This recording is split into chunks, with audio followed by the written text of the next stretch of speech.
changing so quickly. It's the world of retail.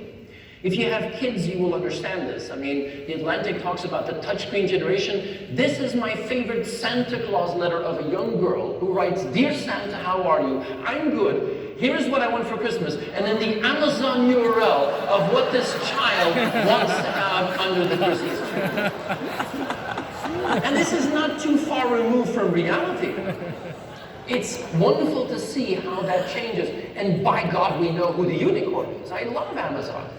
I had the pleasure to do a lot of work with Amazon. I was in San Francisco 2 days ago. We went to the Amazon Go store, and it's fabulous. The Amazon Go concept was launched about 2 years ago, and you just download the Amazon Go app. It connects to your Amazon account. You walk into the store, you pick off the shelf what you want, and you walk out without having to stand in line at the cash register. It is brilliant, absolutely fantastic, and extremely convenient. But when it came out, it confused a lot of people. They said, "Why does Amazon do that? They're an online retailer. Why are they actually building a physical store?" And we had some idea when they bought Whole Foods here in the US for $13.4 billion.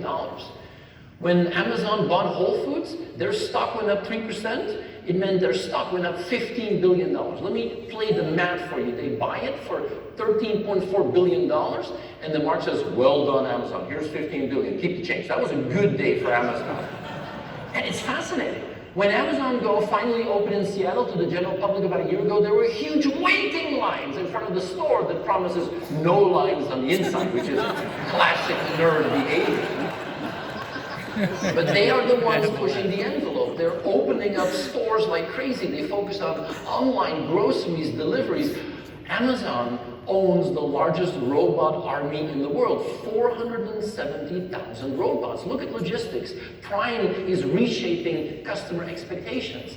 It's automation and it's robots. These are the Prime robots that roll out to a suburban neighborhood. You get alerted by your mobile phone, and the closer you get, opens up the lid, you take your package, and it drives on to the next customer.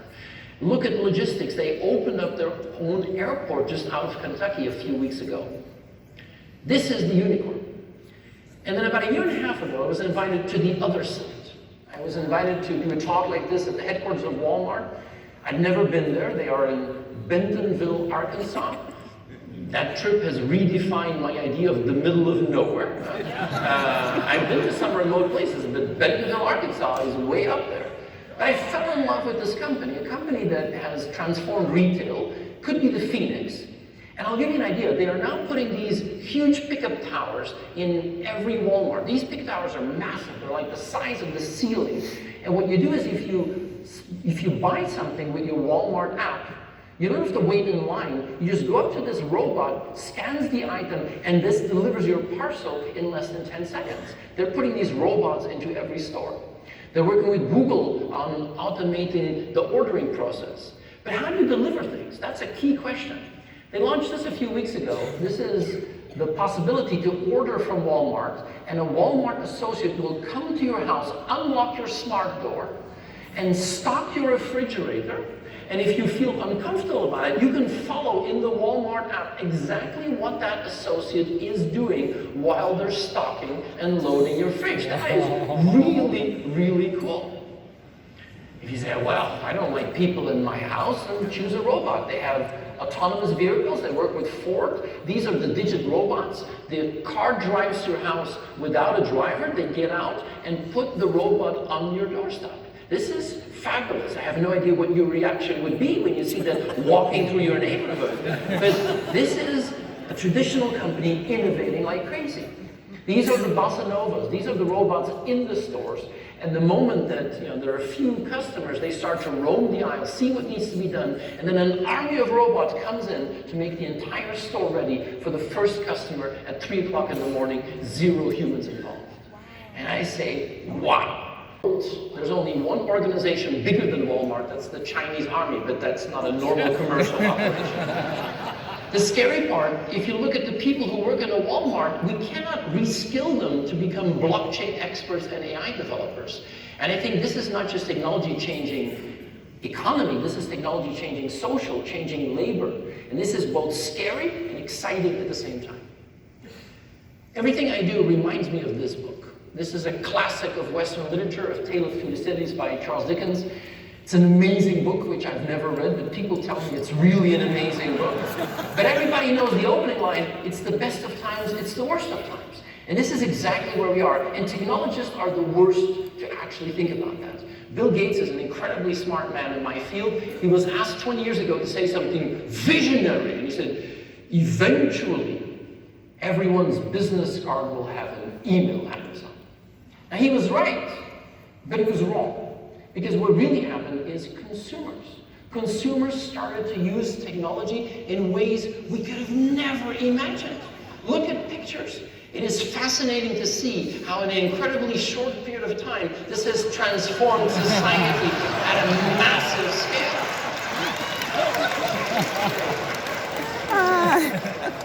This, by the way, is my favorite app of the moment. I urge you to download this. This is KD Pro. You just go to the App Store and you download it, and it turns your amazing smartphone into a camera of the past. Instead of having the full screen to take a picture, you only have this little viewfinder out there. And if you want to take the next picture, you have to swipe that wheel, and it makes a cri-cri sound, you remember. And you don't have unlimited pictures, no, you only have 24 exposures. And if you say, that's a good one, I'll put it on Instagram, you have to wait 4 days to get it developed. And then you realize we've made a lot of progress. And as I said, we're in a world where tech has become normal. I was in Italy this summer where an Italian artist had painted the logos of today onto the things of the past, where you see how things are disappearing, how the media functions in a completely different way, how society and communities are different. And I love this, 2 old ladies chatting under a Twitter stream. In record time, this has become the most natural gesture for an entirely new generation. And then I don't know how old you are. I was drawn into this years ago when my dad came home and connected that to the TV and it produced that. And that was a wow moment in my life. Wow. I didn't know I was playing for the Phoenix Geriatric Society meeting here. But it's fascinating. I mean, God, we have such great memories of this. If you see that evolution, do you have any idea what our kids would think about us if they saw the games that we played? This was the game I wanted to play, Raiders of the Lost Ark. I put this in my Atari and it produces that. Now, look very closely. In the middle, this was Indiana Jones in 1982. I mean, I played this for months. But this is the game my kids play. It's on the PlayStation 4. The lead character is Nathan Drake. In the game's called Uncharted. Sometimes I can't see the difference between what is virtual and what is real. What if this is not the end point? What if this is just halfway? My mother had one concern for me as a kid. Don't sit too close to the TV. That was really important. And then this is the future, which is ironic in many ways. Fascinating to see. This is magically coming out later this year, turns your living room into Star Wars. Think about our business, how we could transform everything we have into an information overlay, where everything has information at its disposal. Think about how this could transform education, my God, but not for everyone. Some of you won't cope. Some of you will have serious difficulty in adjusting to this new reality, and that is going to be a terrifying thing if you think about it. We're now in a situation where I believe it's going to go faster. I mean, we have 4 things coming together. We've got platforms and information, intelligence and automation, and that is a powerful cocktail which is going to accelerate things. And it's beginning to play out.